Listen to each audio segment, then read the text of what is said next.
Bom, fotografia. Então tem bastante coisa para a gente ver, né? Então a gente vai ver componentes internos da câmera, algumas coisas principais, tá?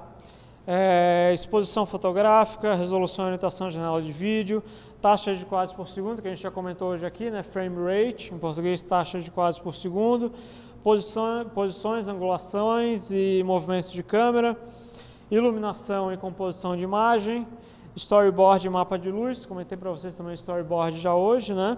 E checklist, tá? E a gente vai começar pelos componentes da câmera. A gente tem essa câmera aqui, que agora ela está gravando, é a câmera que a gente usa no Centro Cultural, tá? Essa aqui, a câmera que aparece ali em cima, é a imagem dessa câmera. E para falar de componentes da câmera, eu queria mostrar para vocês a imagem da câmera. Então vamos colocar a sua câmera para gravar agora. E aí eu quero mostrar para vocês, na prática, o que acontece quando a gente manipula esses componentes da câmera. Eu vou falar mais sobre isso, mas só para vocês verem na câmera, mais ou menos onde que ficam esses componentes, tá? O diafragma e o obturador. E a gente tem o triângulo de exposição. O triângulo de exposição, ele mostra de uma forma bem visual a relação entre obturador, diafragma e ISO, que são recursos técnicos que a gente utiliza bastante. Então, o diafragma, eu falei para vocês, é essa abertura, a quantidade de luz que vai entrar, e o diafragma também é muito importante porque ele está relacionado com a profundidade de campo. Então, a gente tem aqui, quanto maior é a nossa abertura de diafragma, menor a nossa profundidade de campo. Então, se você quer embaçar um fundo, por exemplo, você vai ter que trabalhar com uma abertura de diafragma maior. E aqui você tem uma abertura de diafragma bem pequena, e você tem a imagem toda em foco. E o diafragma, esses níveis de abertura de diafragma, eles são medidos em f-stops. Você tem aqui esses níveis de abertura, tá? São chamados de f-stops. Então, o diafragma é esse o nível de abertura, controla a quantidade de luz que vai entrar e você tem que estar consciente de, dependendo de como você manipular essa quantidade de abertura, você também vai estar, consequentemente, trabalhando com a profundidade de campo. Tá? Então, com certeza vocês já notaram em imagens, em fotografias ou vídeo, que você tem uma pessoa com um fundo atrás. A pessoa está em foco e o fundo está desfocado, né? Geralmente é assim. Isso é manipulação de profundidade de campo e diafragma. Tá? É assim que isso consegue ser feito. Então a gente tem o diafragma. Quanto mais aberto o nosso diafragma, mais luz vai entrar. Quanto mais fechado, menos luz. Obturador tem a ver com a velocidade, tá? Então, a gente pode, e aqui falando de obturador e da velocidade de entrada de luz, a gente tem o efeito de arrasto na imagem. Tem um documentário, uma série de documentários, década de 80, metade do século passado, que tem Koyanis Katsi, Poyakatsi, uma série de documentários que mostra a vida urbana. E uma das coisas que esses documentários mostram é o trânsito. Então a gente tem planos bem abertos, vistas aéreas de rodovias, por exemplo, à noite, e com muitos veículos passando. E aí se coloca a velocidade do obturador aqui, uma velocidade aqui e a gente consegue ver o arrasto da imagem. Então, é com a manipulação do obturador, que em inglês se chama shutter, e a velocidade do obturador, que é a shutter speed, que a gente consegue esse efeito de arrasto. Tá? Então, dependendo de qual for a velocidade do nosso obturador, a gente pode ter esse arrasto na imagem ou não. Tá? Então, eu deixo um exemplo aqui, inclusive está na nossa lista, esse filme Koyaanisqatsi, que a gente tem esses exemplos de a velocidade do obturador e esse arrasto da imagem. Então, a gente tem diafragma, o obturador, e a gente tem a ISO. ISO, vocês já com certeza já ouviram falar de ISO, né? A ISO está relacionada a uma organização lá na Suíça que define padrões de qualidade para todo tipo de coisa, inclusive para fotografia. E então aqui, no caso da ISO em fotografia, é mais um recurso que a gente tem para conferir mais ou menos luminosidade na imagem. Tem que só tomar cuidado em relação à ISO, que aumentando a nossa ISO, a gente vai ter uma imagem mais iluminada. Só que a partir de um ponto, essa imagem começa a ficar granulada. A granulação é um termo que não se usa mais muito hoje, porque está relacionada à fotografia analógica. Mas pessoas mais velhas ainda utilizam esse termo de granulação. Mas na fotografia digital a gente pode falar que a imagem vai perdendo resolução. Na fotografia digital a gente começa a anotar os pixels na imagem, né? Porque na fotografia analógica a gente tem esses grânulos formando a imagem, na fotografia digital a gente tem os pixels. Então, à medida que a gente vai aumentando a nossa ISO, se for na fotografia digital, a gente começa a ver essa imagem mais pixelada. A gente começa a notar a perda de resolução. Tá? Então, a gente tem esses padrões ISO na fotografia. Quanto maior for o padrão ISO, mais iluminada vai estar a nossa imagem, mas a partir de um ponto ela vai começar também a perder qualidade. Essa perda de qualidade vai ficar nítida. Então esse é o triângulo da exposição, relacionando diafragma, obturador e ISO. Tá? Isso é complexo, para quem nunca viu, parece ser bastante complicado, tá? Mas é bastante importante. Vocês podem depois ver isso com mais calma, pesquisar mais. O triângulo da exposição, então, tudo isso aqui vai dizer para a gente se a gente tem uma imagem subexposta ou superexposta.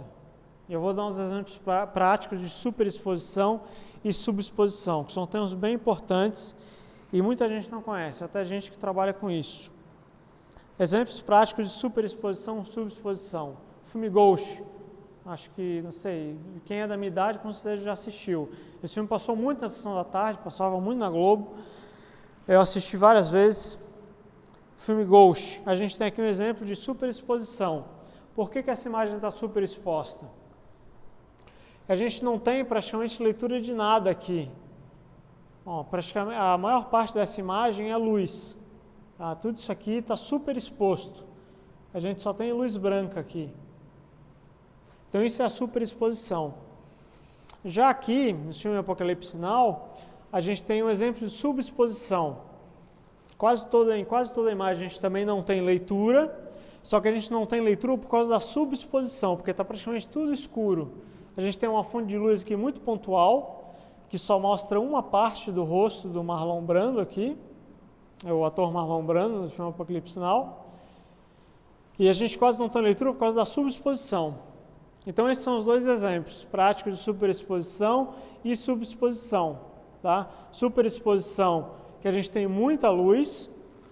Subexposição, a gente praticamente não tem luz. Tá? Então essa é a diferença entre superexposição e subexposição. Está gravando ali, né? Superexposição, subexposição, Ghost e Apocalipse Now. E aqui a zebra. Muita gente não gosta da zebra. Quando eu estava na faculdade eu tinha muito preconceito com a zebra também. achava que era coisa de quem não sabe muito e tal, mas hoje eu gosto da zebra, inclusive a zebra está ali agora, eu usei a zebra, sempre estou usando a zebra. A zebra é isso aqui, ó, esses riscos aqui que a gente está vendo. A zebra indica superexposição. A gente pode definir o nível de superexposição que a gente quer, o nível de sensibilidade de superexposição da zebra. E quando a gente, por exemplo, aqui a gente tem, né, ó, essa é uma gravação numa cozinha e a gente tem aqui a janela da cozinha. Quando a gente está gravando numa interna, uma das coisas que mais chateia é se a gente tem que gravar a janela. Porque a iluminação interna, ela vai sempre ser muito diferente da externa. É o que está acontecendo aqui. Vocês podem ver, aqui nessa tela LCD dessa câmera Sony, que ó, isso aqui é o que é interno da cozinha. E a exposição está equilibrada. Chega aqui para onde está a janela, tem até uma árvore aqui, ó, da paisagem lá fora. Isso aqui é o que está estourando, como se fala popularmente, o que está super exposto. E a zebra indica isso, indica esse desequilíbrio na exposição. E aqui está indicando que está super exposto. Tá?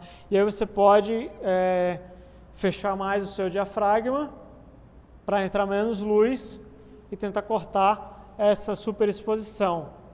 Porém, profissionalmente, o mais recomendado numa situação dessa seria, caso você tenha, né, essa condição, colocar um filtro aqui, popularmente chama de gelatina, para não deixar entrar tanta luz aqui. Tá? Mas enfim, essa é a zebra. Ó, aqui você tem abertura de diafragma, velocidade do obturador e aqui a indicação de ISO, que a gente viu no triângulo da exposição. Tá? Então essa é a zebra, assim que ela aparece, ela serve para não deixar a nossa imagem ficar super exposta. Alguém sabe o que é isso aqui? Nem o Tom sabe o que é isso aqui?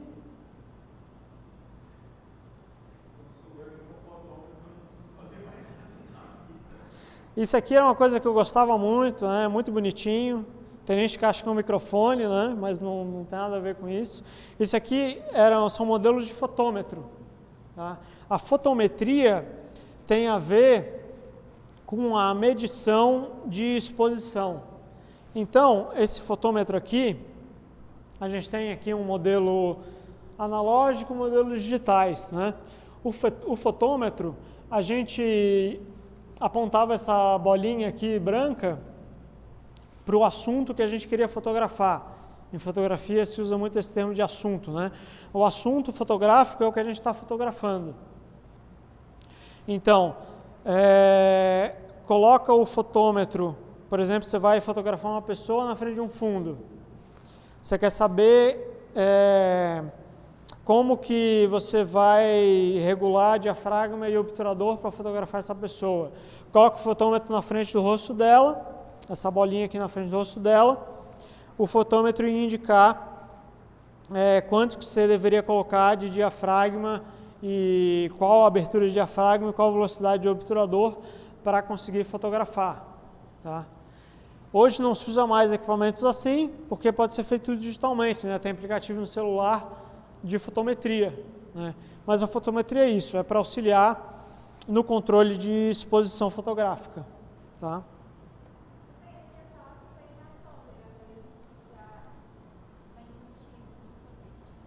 Sim, sim, também. Câmeras mais profissionais, ela já tem a fotografia embutida nela. Você já consegue fotometrar na própria câmera. Câmeras digitais mais profissionais, não é o caso dessa aí, mas tem várias câmeras que realmente tem isso. Agora aqui eu estou mostrando essa foto para vocês. A gente já vai acabar, mas só porque a gente fez um intervalo um pouco mais longo também, a gente pega um pouco desse período do intervalo. Eu estou mostrando essa foto para vocês porque esse é um dos grandes desafios de quem fotografa. É fotografar alguém com uma pele muito clara junto com alguém com a pele muito escura. Isso é muito difícil. É um dos maiores desafios fotográficos que existem. Então, a gente tem aqui, ó, esse rapaz, por exemplo, bem branquelo, e ele tá bem exposto, e a gente tem essas crianças negras aqui. Aqui, por causa do projetor, está mais exposto. Só que vocês podem ver que o rosto desse menino aqui ele está um pouco subexposto. Você não tem tanta leitura no lado direito do rosto dele quanto aqui no lado esquerdo. E já esse rapaz aqui, o rosto dele está todo, a gente tem leitura de todo o rosto dele. O que acontece? Alguns anos, isso faz vários anos, e você pode puxar isso, não estava conseguindo sair. Alguns anos teve uma câmera da Sony que foi acusada de ser racista. Não sei se alguém já ouviu falar dessa história. Isso faz muitos anos. Teve uma câmera da Sony que estavam falando que ela era racista. Porque acho que foi a primeira câmera a ter o reconhecimento facial. Quando você quer tirar uma selfie, hoje em dia isso já é muito comum. A câmera ela reconhece onde é que estão os rostos, né? E essa câmera da Sony, ela só reconhecia rostos de pessoas brancas.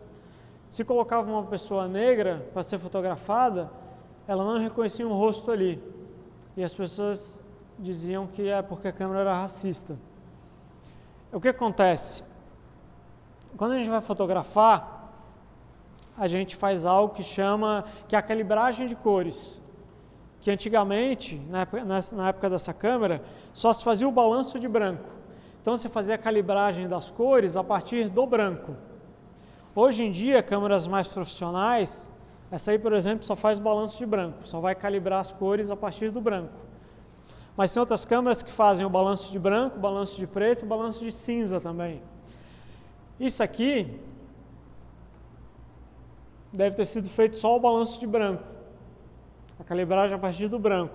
Porque você tem esse rapaz aqui com o rosto branco, que está bem exposto, e esses aqui, você já tem parte do rosto subexposto, né? Mas por que se faz o balanço do branco tradicionalmente? Eu sei que a gente vive num mundo muito racista, não vou negar isso, eu sei. Mas nesse caso tem a ver com uma questão física. Porque o branco, a cor branca, ela é a soma de todas as cores. Para a gente ter o branco, a gente precisa ter todas as cores. Por isso que tradicionalmente é feita a calibragem de cores a partir do branco, né? Mas qual é o problema disso? Se a gente faz a calibragem a partir do branco, a gente tem o branco exposto de forma equilibrada e a gente tem o preto com subexposição, né? Porque não foi feita uma calibragem de cores mais abrangente, né? Então, um grande desafio, acho que um dos maiores desafios na fotografia é esse: fotografar pessoas com um tom de pele muito claro e pessoas com um tom de pele muito escuro. Tá? É muito difícil conseguir fazer esse equilíbrio. E nessa foto aí até se consegue, porque a gente tem, apesar de aqui a gente ter subexposição, mas a gente ainda tem leitura. A gente tem leitura tanto nos rostos brancos quanto nos rostos negros. Então aqui ele conseguiu. Mas isso é muito difícil. Ainda mais que aqui foi fotografado numa externa, tá? Isso foi feito na rua. No estúdio a gente tem mais controle de iluminação, né? Aqui é bem mais difícil. Então a gente vai continuar a fotografia a partir do próximo sábado. Alguém tem alguma dúvida? Então no próximo sábado a gente continua falando de fotografia. É um assunto bem extenso, né? Eu mostrei para vocês ali, tem vários pontos para a gente abordar. Mas por enquanto é isso. Eu vou começar a mandar no grupo materiais complementares, tá? Áreas aqui como produção e direção, que são áreas muito abrangentes também, a gente só conseguiu ver algumas coisas principais. Então vou começar a mandar mais coisas lá no grupo, tá? É isso aí, mais uma vez agradeço a presença de vocês. E no próximo sábado a gente vai se ver, porque a gente pulou o sábado do feriado passado, né? O sábado passado que foi feriado a gente pulou, e vai acumular agora com o sábado que vem, tá? Então por isso que a gente vai se ver hoje, e no sábado que vem também aqui nessa sala, tá bom? Isso aí, pessoal, obrigado e até o próximo sábado.